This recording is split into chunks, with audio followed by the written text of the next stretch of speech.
Iran's Revolutionary Guards fired 2 waves of ballistic missiles at a United States air base in Jordan. And the question that now defines this entire conflict is brutally simple. Where does this spiral end, and who blinks first?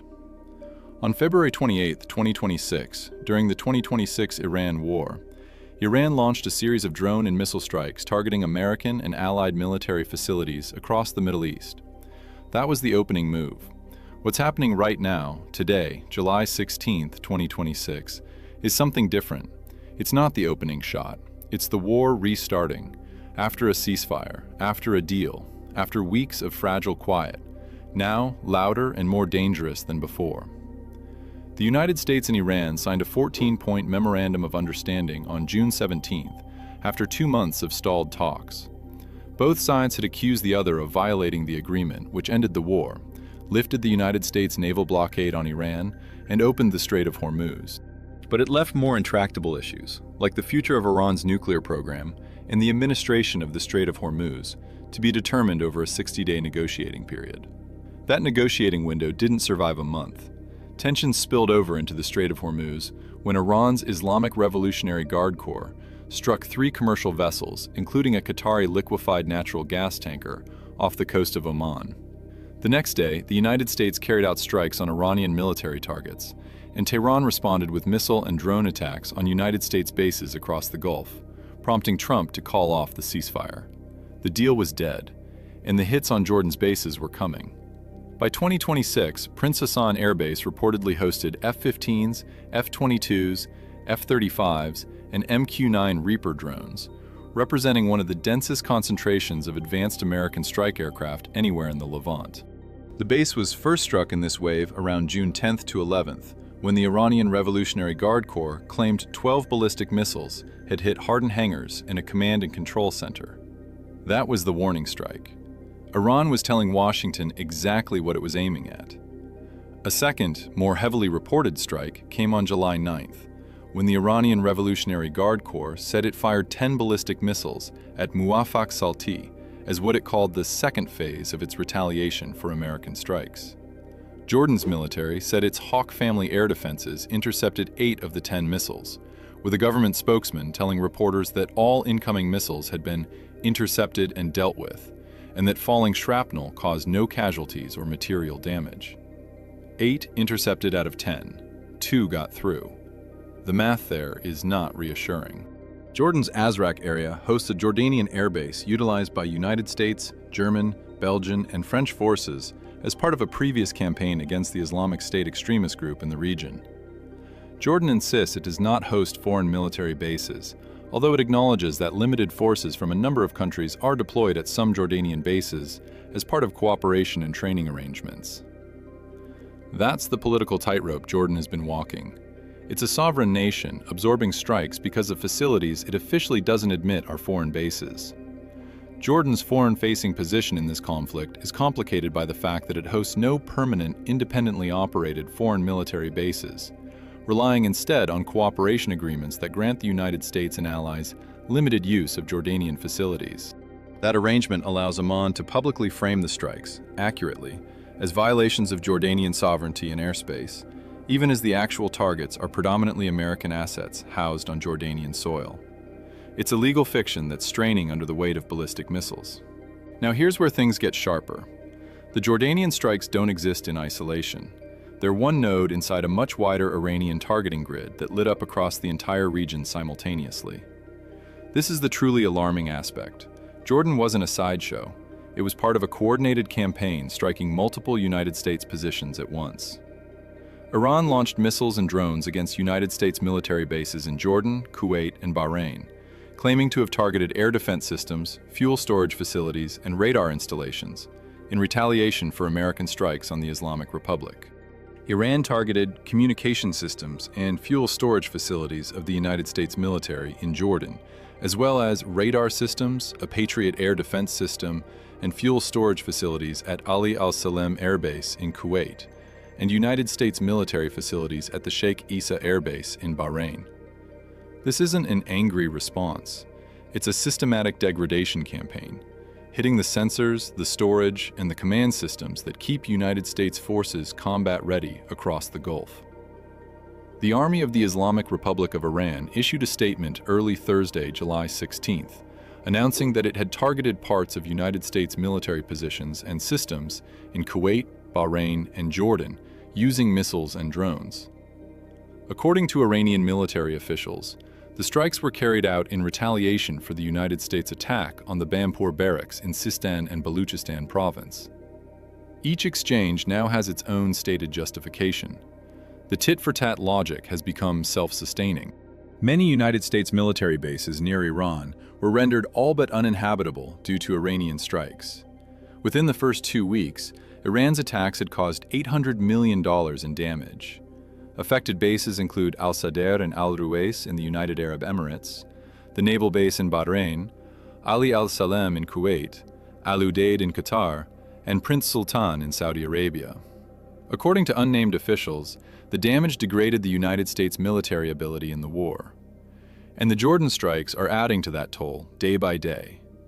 Iran's Revolutionary Guards fired 2 waves of ballistic missiles at a United States air base in Jordan, with the Iranian Revolutionary Guard Corps saying the strikes on Jordan were in response to what it described as an American attack near a children's cancer hospital in Iran. The messaging from Tehran isn't just military, it's political. Every strike is framed with a civilian justification. Every attack on a United States base comes wrapped in a narrative aimed at Arab publics. The Iranian Revolutionary Guard Corps called on the Jordanian people to demand the removal of American military bases from their country. Iran isn't just trying to hit American hardware. It's trying to make Jordan's government politically untenable.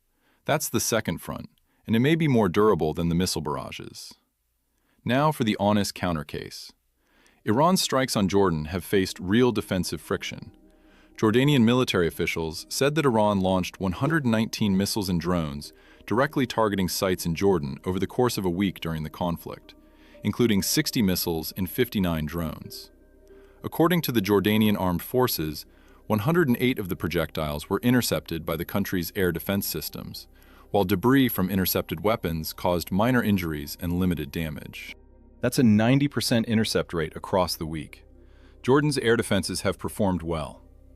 British Prime Minister Keir Starmer confirmed United Kingdom bases on Cyprus would be used to defend the airspace of Jordan from Iranian drones, while Italy, the Netherlands, and Spain confirmed they would send warships. So Jordan is not defending itself alone. The alliance architecture is holding, at least on the interception side. But here's the single truth that doesn't change. Even a 90% intercept rate means 10% gets through. Against the base hosting F-35s and MQ-9 Reaper drones, that 10% matters enormously. Unlike some of the more disputed claims elsewhere in this conflict, the Prince Hassan strike drew a measure of independent corroboration through commercial satellite imagery circulated by open-source intelligence accounts. Sentinel-2 imagery reviewed by analysts reportedly showed a damaged hangar with impact marks on its upper rear section, along with ground disturbances and suspected burn scarring across the facility. The damage is real. The question is whether it's decisive. Back to the broader picture, because what's driven all of this is a waterway 350 kilometers from Jordan's eastern border. Until the war's start, about 25% of the world's seaborne oil trade and 20% of the world's liquefied natural gas passed through the Strait of Hormuz. Global oil prices surged more than 9% when the United States reimposed its naval blockade this week. The world economy is reacting in real time to every exchange of fire over Jordan's desert bases. The escalation saw the United States launch attacks on the eastern Iranian cities of Iran Shar, Bandar Abbas, Konarak, Chabahar, and Bushehr, as well as Ak-Kala in northeastern Iran.